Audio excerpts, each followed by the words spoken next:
Today I'm going to show you how to go from the stock air intake on a 2004 Dodge Durango HEMI V8 to this cold air intake. This is a cheap cold air intake bought on eBay. It was only $45 shipped and was fairly easy to install. So far I like it a lot. In this video I'm going to show you how to disassemble everything, make the bracket for it, install it, and get it all going. If you like this, please like and subscribe. Hit that little bell button so you know when I'm working on my Durango next or anything else I'm up to. I need to remove the air filter assembly box. So there's a couple bolts here, 13 millimeters. There's another one right there. We've also got some clamps to loosen up there. We've got one here. I'm just going to take this whole box off, pull this tube off, and I'm just going to work on just removing that whole part. So these are 13 millimeters.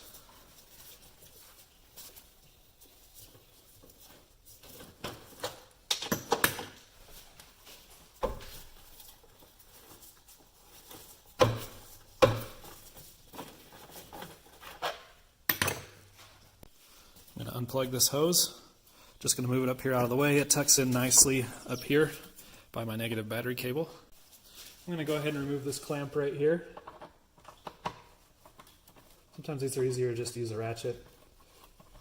If they're not super difficult to reach, a screwdriver can also work just fine. That's probably plenty loose, but I just want to make sure it's not binding up at all when I try to take it off. Okay, so this pops up right here, as does the air box, and I should be able to work this tube out of here now that I've got everything unhooked.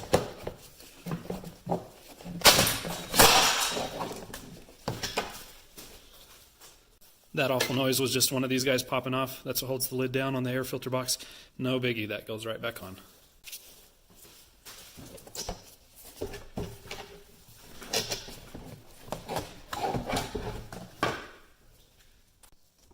You can see this little nipple right here. This is what's holding it in place. You have to pop those out. Then we've got another one on the air filter box right here. So that's holding it in place down. You just have to lift those up. This is what it looks like right there.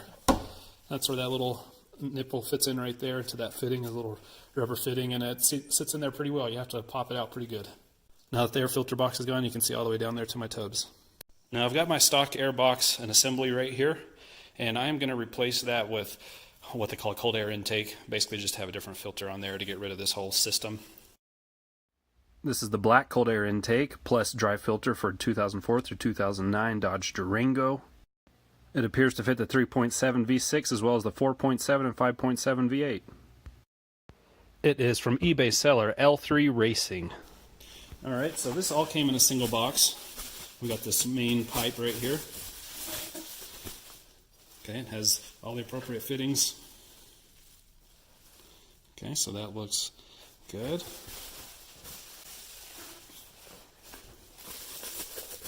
It's got this shorter piece. Now this one I actually asked them to send me some replacements because you can see that's not circular right there. This side's fine, that side has some issues. And they actually sent me replacements of each. So here's another duplicate of the large one. This one is a little bit oblong. Yeah, this one, I think the other one was better.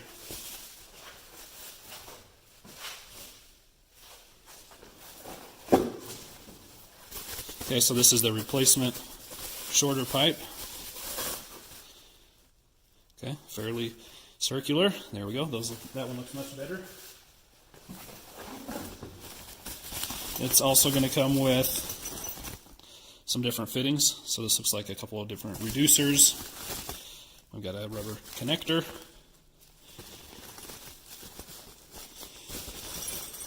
As well as this black rubber hose.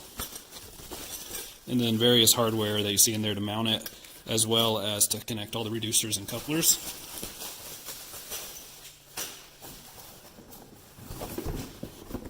It also comes with an air filter. There's a dry air filter, which I plan to replace with a K&N filter. I'm pretty sure I have one sitting around that I had re-oiled up from a different vehicle. But for now, I'm going to install it with this one. I am going to unplug the connector right here. This connection. Okay, pull that out and put it out of the way. We've got a couple 10mm bolts to remove right there, as well as right there.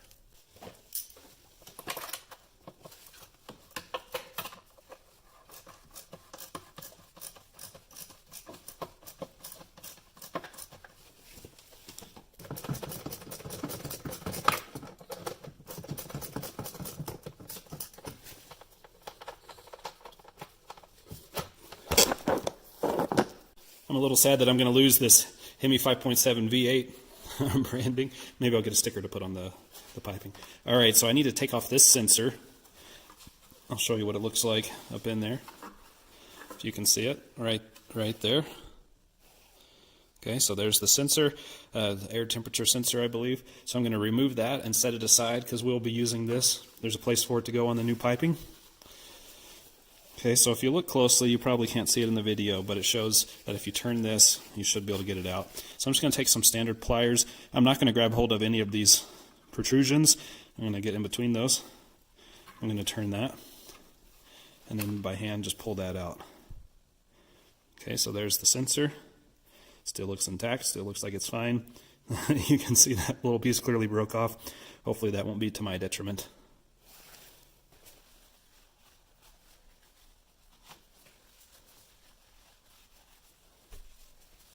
Alright, so I've got this longer pipe right here. I'm going to size this up next to the throttle body. There's no pulley there. Okay, so it looks like you can see there's some difference in size there, so I'm going to need the reducer to hook that up.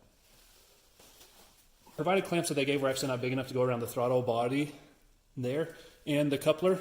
So what I did was I took off the one they included for the filter, which is actually bigger than the others.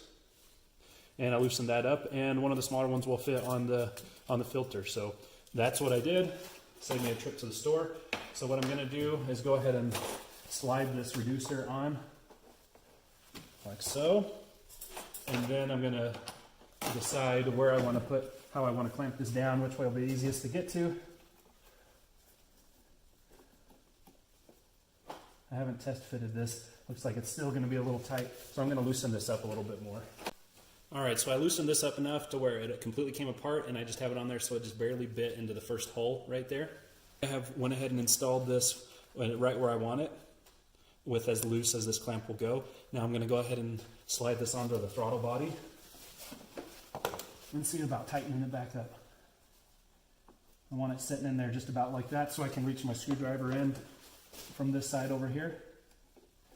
I'm going to try to tighten this up, while hopefully keeping the clamp right where I put it. Something like this would be nice to have about 2 more hands to hold that clamp in place. So far it looks like we're still good. I'm just going to go ahead and tighten that up as much as I can. Okay, that feels pretty good right there, but I'm going to see if I can turn it a little bit more just for good measure. And this step is going to be critical. Make sure that's on there evenly, nice and tight, because you're not going to be able to see that later. Not very well at least. Alright, I feel like I've got that on there good and tight. That step is done. Now I'm going to slide this next ring clamp on. I've got my pipe. This is the one that has the nipple for the hose as well as the hole for the sensor. Just going to work on sliding that in. Okay, I want to make sure this isn't going to rub up against anything. You can see the plug for the sensors right here. Looks like it's going to be too short for where they put that, but I can probably I can put it right here. Okay, so before I do that, I'm actually going to pull this back out. I'm going to take out this plug here, and I'm basically going to trade the hardware, the rubber grommets from this one to over here so I can plug in the sensor where it needs to go. Alright, so it turns out this is just a simple little plug. I was able to pop it out without taking the rubber grommet off, just with a flathead screwdriver, and I'm going to plug up this hole. Okay, hopefully that's nice and tight. It looks like it is from the inside. You know, just for fun, I'm going to pull this out, and I'm going to detach this clip, as well as pull this grommet out. I'm going to see if I can get this installed where I want it off of the vehicle and then try squeezing that in. I really want that to sit in there as far as it was on the stock body there. So as you can see, I've got that. I mean, the question is that going to fit in there? And it looks like we have plenty of clearance in that hole. It's just a matter of getting it inside of this grommet and then working it back in there. So I'm going to go ahead and remove it. It does not seem to want to stay in place. I don't think it's going to be critical for what we're trying to do here. Okay, so I've got that removed. Now I'm going to go through the same process. Work on getting this all the way on.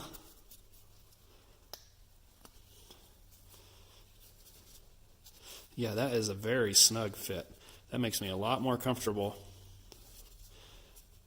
Now the trick is it going to be possible to get this back into that hole?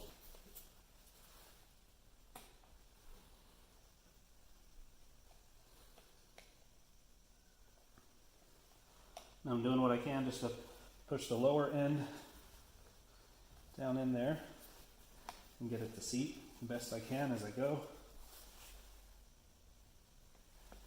About a third of the way on. I'm going to move over to this other side and see if I can't speed up this process.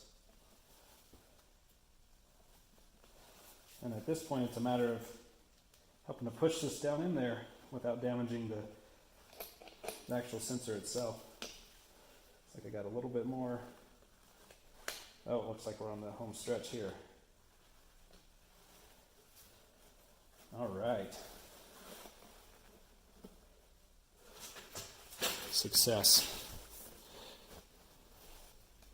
I was able to get that in there.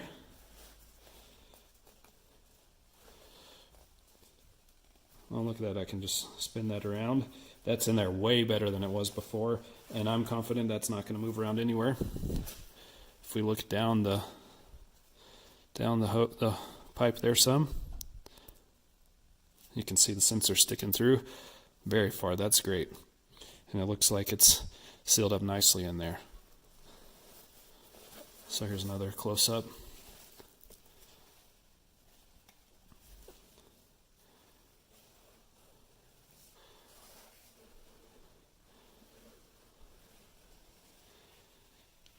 Does not appear that it's going to let any air in. Fantastic. All right, so now I can go ahead and line this back up, slide it back in the coupler. Okay, so I want to make sure I have clearance. This isn't going to be rubbing up against any AC lines or anything else. The mounting bracket should help hold it secure, but for now I'm going to go ahead and tighten this up. So yeah, with one hand I'm going to do my best to hold that still. I'm going to line this one up just like I did the other one, where I've got the tightener on the top so I can reach in here with a screwdriver, like so. And I'm throwing this underneath too. I don't want it completely on the edge. And I'm trying to do it fairly evenly just so it'll look nice, and so the clamp will work properly as well.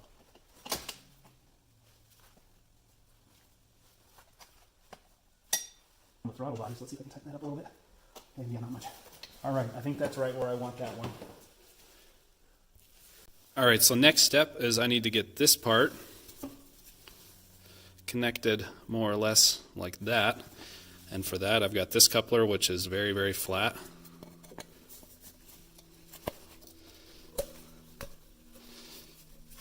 So you can see that's a little bit tricky to get in there. So what I think I'm going to do for now is I'm going to take the two remaining rings that are for this step, slide these on,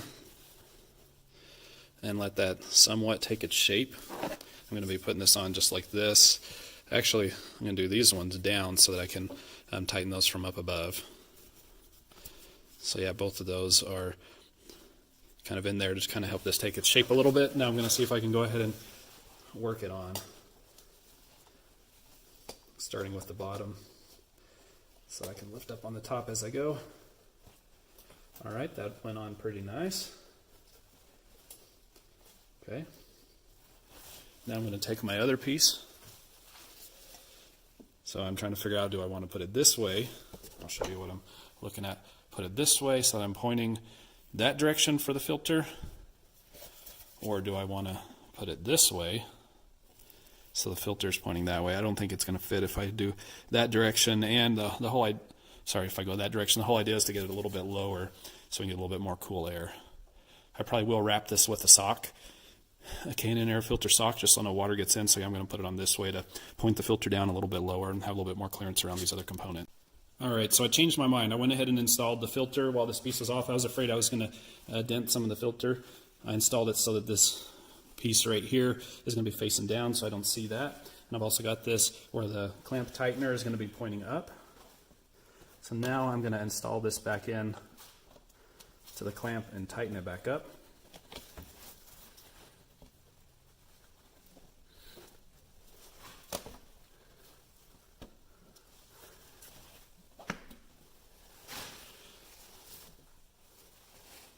All right, I'm going to tighten this other clamp back up.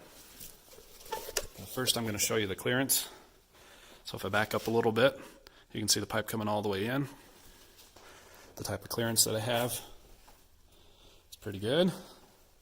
On the back side, I could have maybe a little bit more clearance back there compared to how much is up front, so I might adjust that a little bit as I go. For the time being though, I'm going to go ahead and tighten these both back down, since this is where I currently think that I want it to end up.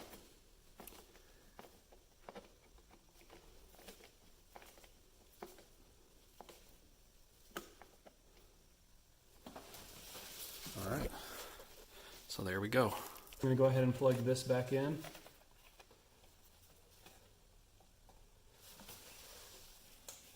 Oh, perfect. Yeah, that fits in there so much better. I'm a lot more comfortable with how that ended up. This is the extent of a mounting kit that I received. Looks like we got some aluminum parts. We got this L-shaped bracket, and then this one with a nice large opening, and 3 pair of nuts and bolts. The idea is to find something such as, you know, where the air mounting box was, take this grommet out, and then take one of the connectors, bring it over, and hook it in with the L shape going under the clamp like that, and to clamp that down. And to make that work, I was excited about this one at first, then I realized that's not a bolt head. That's just some kind of little rivet, plastic rivet or fastener. I was thinking maybe this one. This is a ground for the vehicle. It may be too far away. And yeah, I may have to bend this bracket to get this to work. In fact, I probably will. Hopefully I can bend that without breaking it. I don't really see anything else right around here that I can use, but we'll get to it. All right, so I think my best shot is to take this rubber grommet out right there. Came out nice and easily. My thoughts are to run a nut and bolt through here. So I'm going to need some washers, some fender washers. And then to take this, put it underneath the clamp, and then bolt all that together. And then that would give it a little bit of strength. Preferably, I'd like something where I can mount it in a vertical position to give it a little bit more strength from it bouncing up and down. But I don't really see very many other options. Anything else that I see is too far away. All right, so I'm going to go ahead and loosen this up a little bit. Fingers crossed I don't drop my filter. I was looking down the shaft of the screwdriver there. I'm going to have to slide this around a little bit too, to a point where I'll still be able to reach in there. But what I'm going to do is loosen that a little bit more. I'm going to get this L-shaped bracket underneath there. So I'm going to really loosen this up. All right. I'm going to set this here. All right, see that? And then I'm going to go ahead and tighten this back down. I may have to adjust this some as we go.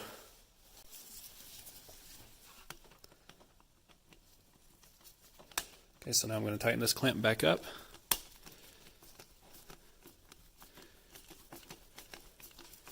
The idea here is to make this nice and tight so that we have no air leaks, but that it'll also hold this bracket in place.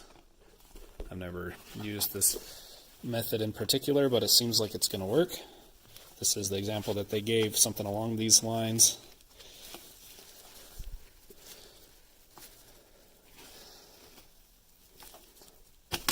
Okay, I believe that is going to hold it. Now then, let's see what we need to do to get this to work. Looks like we're going to have to bend that some. I'm going to bend this one instead of the short one. I think it'd be higher likelihood of it breaking if we try to bend the short one. So yeah. Clamp this down.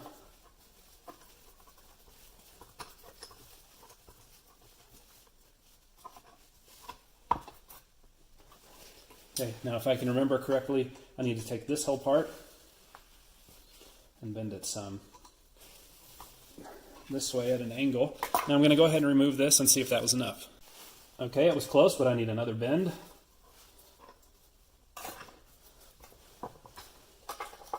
Right about here, I needed to flatten it out some. Actually, I'm going to put this in right here so that I can just grab it and bend it without feeling like I need to try to hold it in place with anything else. I mean, that is what the vise is for after all. All right, so yeah, right about here. Flatten that out some. Okay, let's see if that does it. So you can see what I've got so far.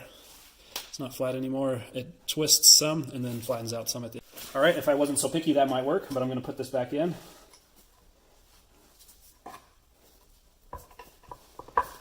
Going to give it one more angle here. This time I'm going to take it.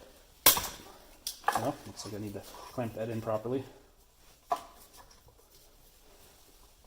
Okay, this time I'm going to take it and rotate it some that way. And even though it slipped out, I think I might have gotten just enough. All right, I've decided to go ahead and cut this end off over here. I changed my mind slightly on how I'm going to mount this. I'm just using a hacksaw. I'm going to go ahead and cut it all the way through. Yeah, I know one of the whole main reasons to have a vise is to be able to bolt it down and hold everything in place, but I haven't gotten my workbench all set up the way that I want it to, so for the time being, I prefer to do this than to just put my foot on it and try to hold it in place. Okay, there we go. So now my mount looks like this. All right, so I have decided to use this bushing in place after all to give it a little bit of wiggle room. I am going to secure it down, but I don't mind for it to bounce around a little bit. So I'll show you what I have in mind. So I'm going to bolt that up right there. Then I'm going to run another bolt through here. I've decided to use some beefier bolts than what came in the kit. This is what it came with. And I'm going to use these. I mean, it'll fit. Why not use a stronger one? And I'm also going to use a fender washer, 3/8 inch by 1 1/4, that I'm going to put on top and bottom of this to clamp it down real good, just to make sure that part doesn't wiggle around. These came in a pack of 4. All right, so this was not opening up big enough for my larger bolts, so what I did was I took my pliers, turned them in here, put them in there and turned them a little bit. You can see how that's opened it up right here for my larger diameter bolts to be able to go right through. Now I'm going to go ahead and get this loosely bolted up how I wanted it.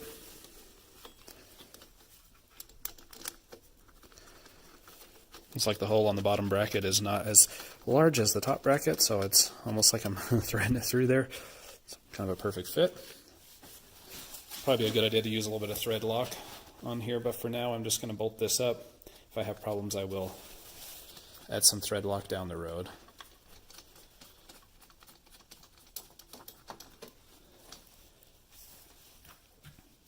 Okay, I'm going to take my fender washer, put it there, and I've got these bolts that are slightly larger than the one I just put in. Drop that through. Fender washer on the bottom side, and then to work a nut on there as well.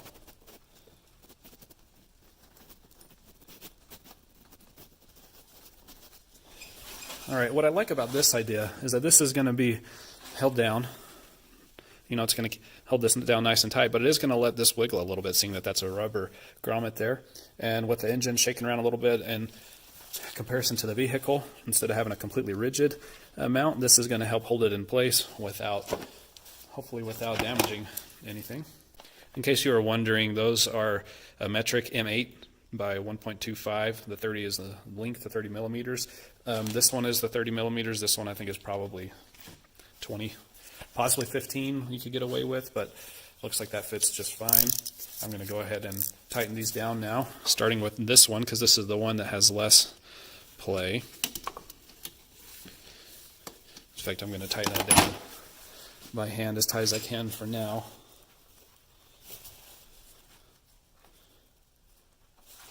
All right.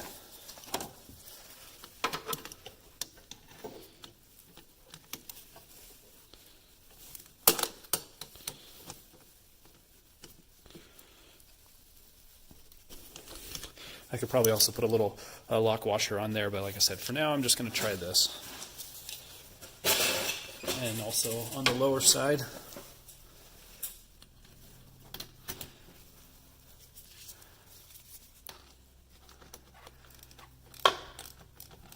I'm not going to clamp this down incredibly tight.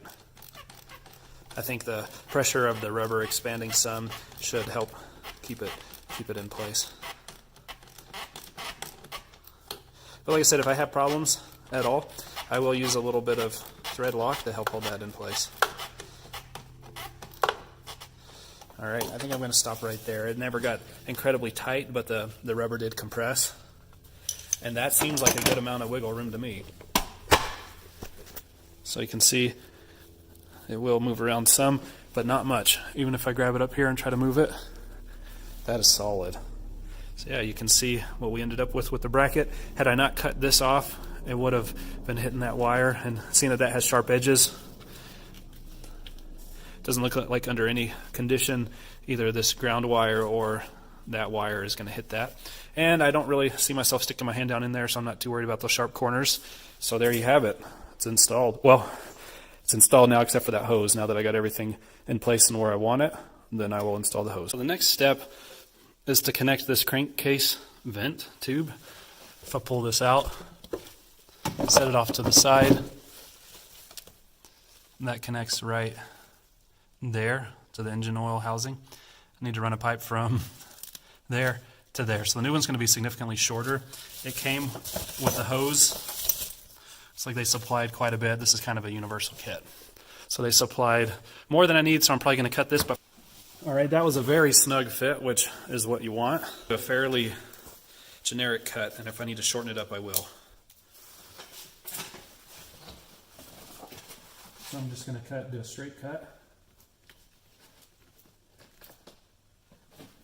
right here.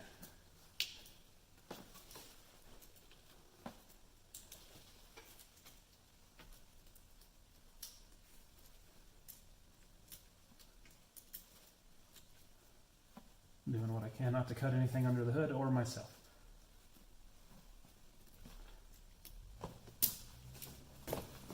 I'm going to put this extra piece out of the way. Plenty long in case I need to use that. Okay, so now I'm just going to go ahead and slide this on. It fits the cold air intake pipe a little bit easier than the crankcase. All right, so that it fits.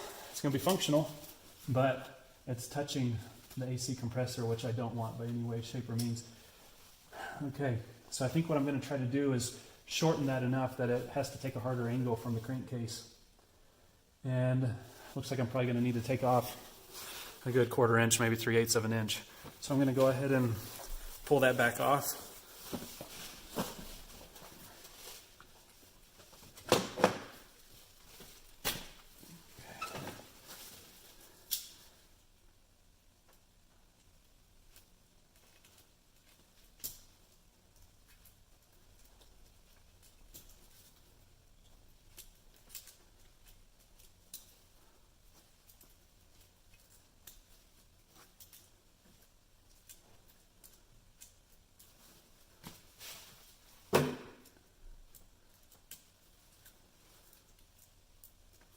Okay, and cut that fairly straight. Now I'm going to go ahead and work it on, and like I said, hopefully it'll take a sharp enough angle that it won't be right up on the AC compressor.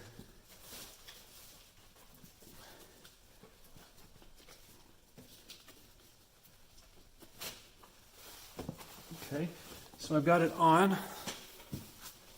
This looks like it's still hitting the back there a little bit, so I'm gonna cut that hose even more.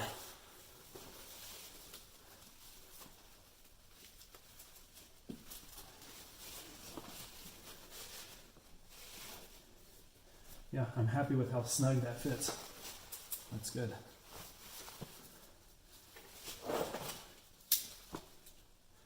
Take off about another 1/4 inch.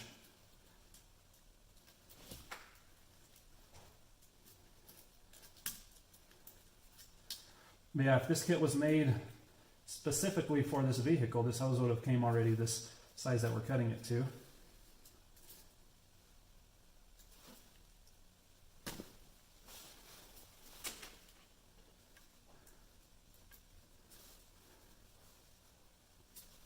Okay, I've got that fairly straight.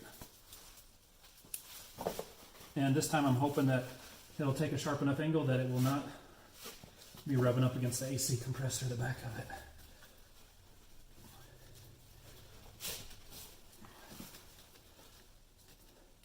That's going to do the trick. You can see I don't have a ton of spacing in here, but I do have some. Still debating on if I go too much more, it's going to potentially cause a kink in that line and not let as much air through as should come through. Ideally there'd be some kind of bracket to keep that separated, but I think I've got enough clearance.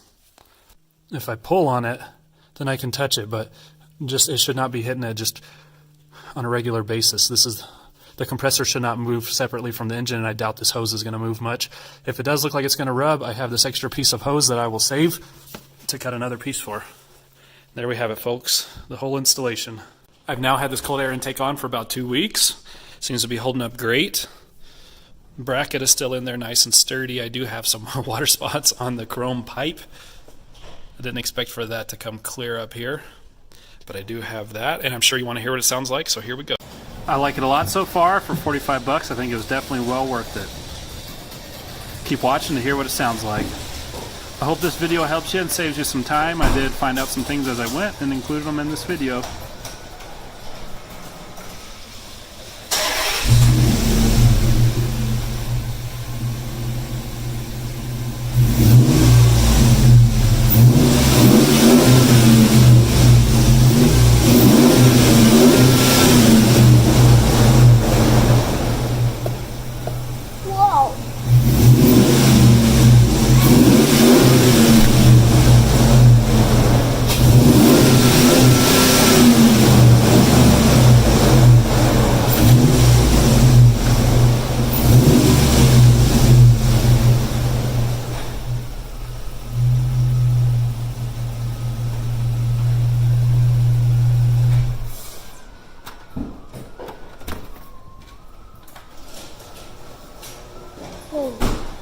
Dad, you scared me. Sorry, bud. Why did I scare you? Because I was out here and I opened the door. Oh, okay. That's why you scared me. All right, sorry, bud.